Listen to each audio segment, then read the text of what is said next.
Hello students, welcome to from the basics YouTube channel. मैं हूं औरूप और आप लोग देख रहे हैं थर्मोडायनेमिक्स। और हिंदी पे ये लेक्चर मैं कंटिन्यू कर रहा हूं। आज लास्ट क्लास है थर्मोडायनेमिक्स थियोरेटिकल पोर्शन का। और आज हम लोग डिस्कस करेंगे सेकेंड लॉ ऑफ थर्मोडायनेमिक्स के बारे में। Second just a second second law of thermodynamics second law of thermodynamics के बारे में, थर्मोडायनेमिक्स। तो बेसिकली इस जो फर्स्ट क्लास मतलब इससे पहले का क्लास था, लास्ट क्लास जो था, उसमें हम लोग डिस्कस किए थे heat engine and heat pump के बारे में। एंड रेफ्रिजरेटर को भी हम इन्वॉल्व किए थे इसमें। बेसिकली उसका जो कोएफिशिएंट ऑफ परफॉर्मेंस है एंड एफिशिएंसी है, उसके बीच में हम रिलेशन देखे थे। एंड उसका वैल्यूज़ क्या क्या था in the form of source and sink temperature, हम उसको डिस्कस किए थे। उसका वीडियो लिंक आई बटन पे या फिर डिस्क्रिप्शन पे तुम लोग एक्सेस कर सकते हो, ठीक है। और आज हम लोग सेकेंड लॉ ऑफ थर्मोडायनेमिक्स का बेसिक्स डिस्कस करेंगे, जहाँ पे बेसिकली दो स्टेटमेंट है इसका, ठीक है। एक तो केल्विन प्लैंक स्टेटमेंट, इसको प्लैंक केल्विन स्टेटमेंट भी बोल सकते हो, ठीक है। Kelvin Planck statement, Planck statement है, स्टेटमेंट जो कि इंजन के बारे में बोलते हैं, जो कि हीट इंजन के बारे में बोलते हैं, हीट इंजन के बारे में बोलते हैं। और दूसरा क्या है, दूसरा है हमारा Clausius statement. Clausius statement, Clausius statement किसके बारे में बोलते हैं? ये बेसिकली बोलते हैं रेफ्रिजरेटर के बारे में, रेफ्रिजरेटर।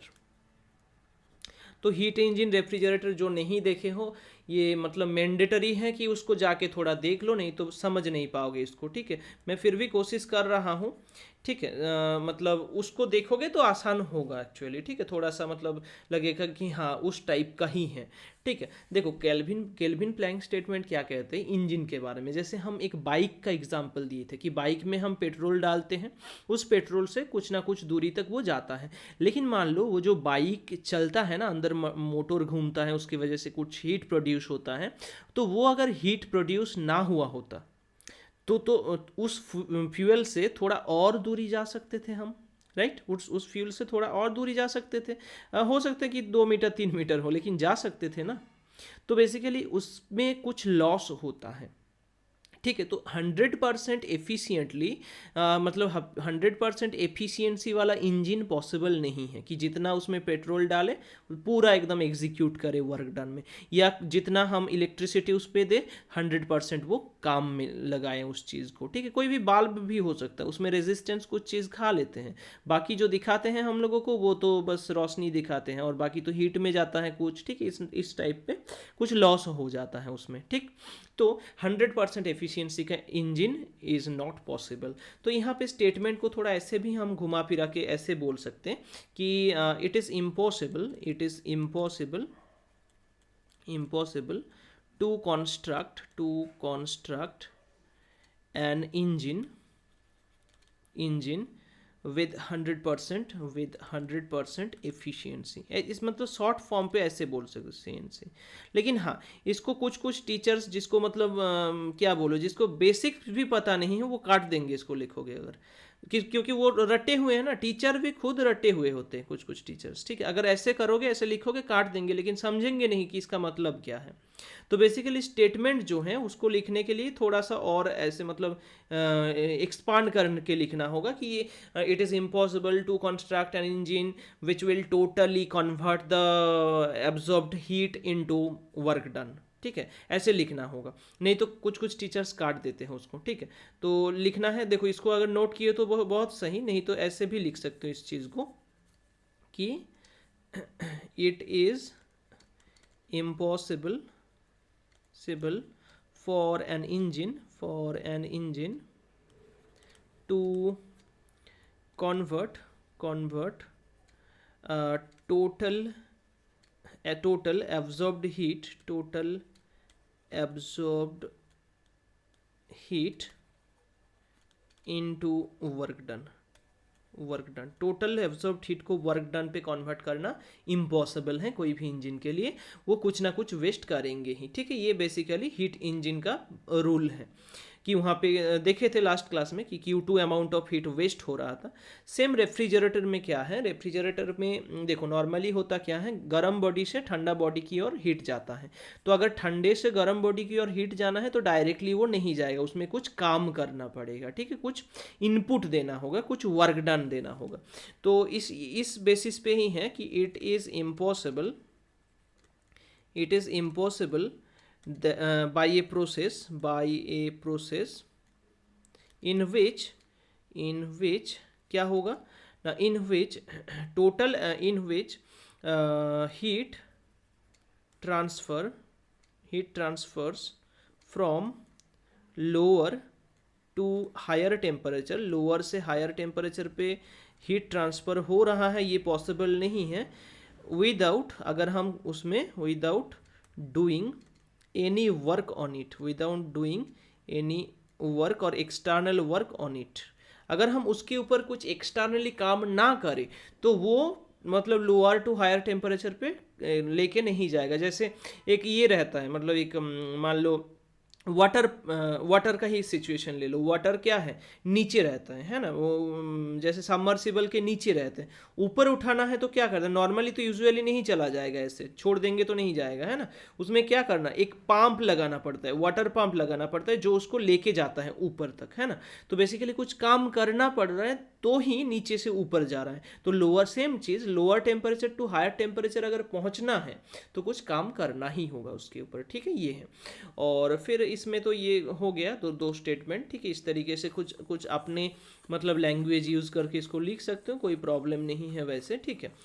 और सेकेंडली दूसरा चीज़ क्या है कि हाँ, जो मतलब रिवर्सिबल और इरिवर्सिबल करके एक छोटा सा कॉन्सेप्ट रह गया है, ठीक है, रिवर्सिबल और इरिवर्सिबल, ठीक है, इरिवर्सिबल। तो बेसिकली एक हम जब आइडियल इंजन का पीवी मतलब 4 स्ट्रोक इंजन का पीवी डायग्राम ड्रॉ किए थे, हम कुछ इस तरीके से ड्रॉ किए थे, है ना। मतलब जो इनिशियल पॉइंट था उस पॉइंट से ये स्टेट चेंज करके 3 स्टेट से गुजरते हुए वो ओरिजिनल अपने स्टेट पे वापस आ रहा है। तो मतलब वापस आ रहा है ना, जो इनिशियल प्रेशर था P1 V1 टेम्परेचर T1 उसमें वापस आ रहा है। तो अगर ऐसा कोई सिस्टम हो जाए, ऐसा कोई मतलब प्रोसेस हो जाए जिसमें क्या कि हम मान लो उसको पहले कुछ डिस्टर्ब किए हैं, ठीक है, डिस्टर्ब करके दूसरा स्टेट में लेके गए हैं, फिर उस स्टेट से फिर अपने स्टेट में ऑटोमेटिक अगर वो वापस आ सकते हैं पूरा एकदम, माने मतलब मान लो ये इस फॉर्म पे है, इसको पिघला के मेल्ट कर दिए, पूरा एकदम पिघला दिए हैं उसको, मतलब लिक्विड फॉर्म पे लेके आ गए हैं। अब किसी तरीके से अगर मान लो उसको मतलब इस शेप में बदलना चाहते हैं तो क्या होगा, इसमें कुछ काम करना होगा, शेप देना होगा, स्ट्रक्चर देना होगा, वहाँ से हीट लेना होगा, ठंडा करना होगा, बहुत कुछ प्रोसेस है। तो वो सारे प्रोसेस अगर हम ना करके ही डायरेक्ट उस पोर्शन पे वापस आ सकते हैं तो उसको रिवर्सिबल कहा जाएगा, ठीक है। जैसे मान लो कि यहाँ से मैं नीचे जा रहा हूँ, ठीक है, मैं नीचे टायर्स होके नीचे गया, नीचे जाके क्या हुआ, मैं फिर से वापस आ गया। तो यहाँ से जब नीचे गया, कुछ काम किया, वर्क डन किया ना जाते वक्त, फिर से वापस आया, कुछ वर्क आते वक्त भी किया, जाते वक्त भी कुछ काम किया, आते वक्त भी कुछ काम किया।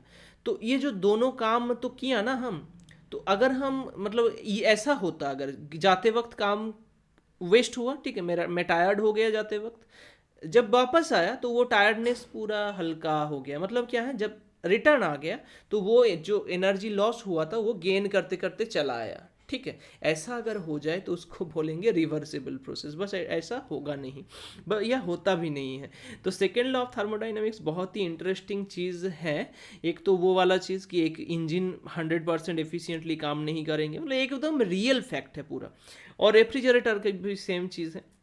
रिवर्सिबल का समझ गए हो, एक ऐसा प्रोसेस जिसको अगर जो क्या है कि उसका इनिशियल स्टेट में वापस आते हैं without changing any parameter, without changing any parameter surrounding to it. इसके नज़दीक वाला कोई भी पैरामीटर चेंज ना करके अगर वो अपने स्टेट में वापस आ सकता है। हाँ, अगर बोलोगे कि सर मैं एक काम कर रहा हूँ, मैं एक जो मतलब कैंडल है, कैंडल को जलाता हूँ, जला के तो इसको थोड़ा सा मतलब जला के देखेंगे कि यहाँ से वक्स जो है वो पिघल के नीचे आ गया। तो बेसिकली सर ये तो वक्स से वक्स ही हो गया ना, बीच में मतलब लिक्विड था पहले, हीट दे के लिक्विड किया, फिर उस लिक्विड जम के ऑटोमेटिक तो वक्स ही बन रहा है। लेकिन एक चीज़ देखोगे कि जितना अमाउंट वक्स को तुम बर्न कर रहे हो, कुछ अमाउंट का वो ऊपर जा रहा है, कुछ अमाउंट, ठीक है, कार्बन डाइऑक्साइड होके गैस होके जा रहा है, बाकी थोड़ा ही अमाउंट नीचे आएगा।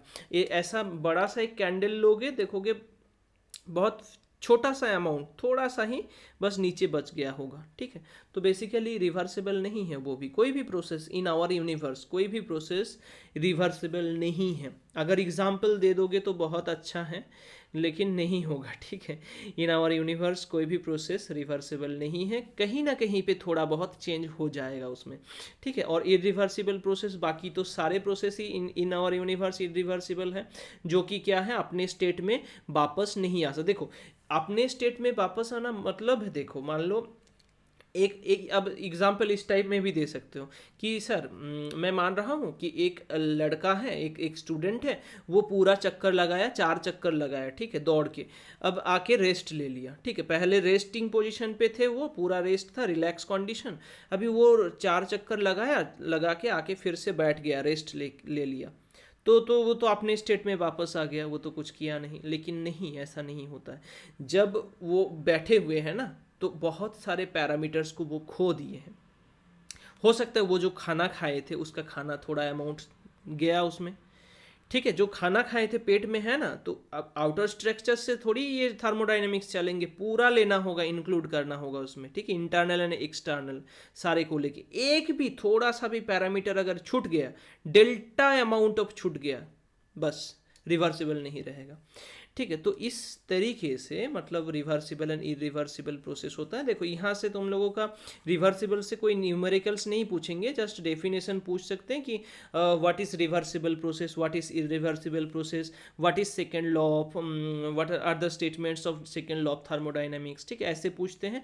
ज़्यादा इंपॉर्टेंट हैं जैसे heat pump, heat engine, refrigerator, first law of thermodynamics, CP minus CV equals to R, ठीक है, स्पेसिफिक हीट कैपेसिटीज़, ठीक है, वो वाला पोर्शन, और बस इस टाइप का कुछ कुछ पोर्शंस जो हैं थर्मोडाइनमिक्स से इंपॉर्टेंट है, ठीक है। थर्मल प्रॉपर्टीज ऑफ मैटर मतलब थोड़ा डिफिकल्ट था, लेकिन थर्मोडाइनमिक्स बहुत आसान है। थोड़ा अगर थोड़ा बहुत समझ लेते हो ना चीज़ को अच्छे तरीके से, एकदम रियलिटी के साथ रिलेट करके, तो बहुत आसान है थर्मोडाइनमिक्स, ठीक है। तो आई होप कुछ डाउट नहीं है, अगर डाउट होता है तो कॉमेंट सेक्शन पे कॉमेंट कर देना। हम बहुत आज डिस्कस किए हैं इधर उधर का, ठीक है। अगर अच्छा नहीं लगा तो डिसलाइक कर देना, और अच्छा लगा तो लाइक करके शेयर करना वीडियो को, ठीक है। आई होप कुछ डाउट नहीं है फिर भी, ठीक है।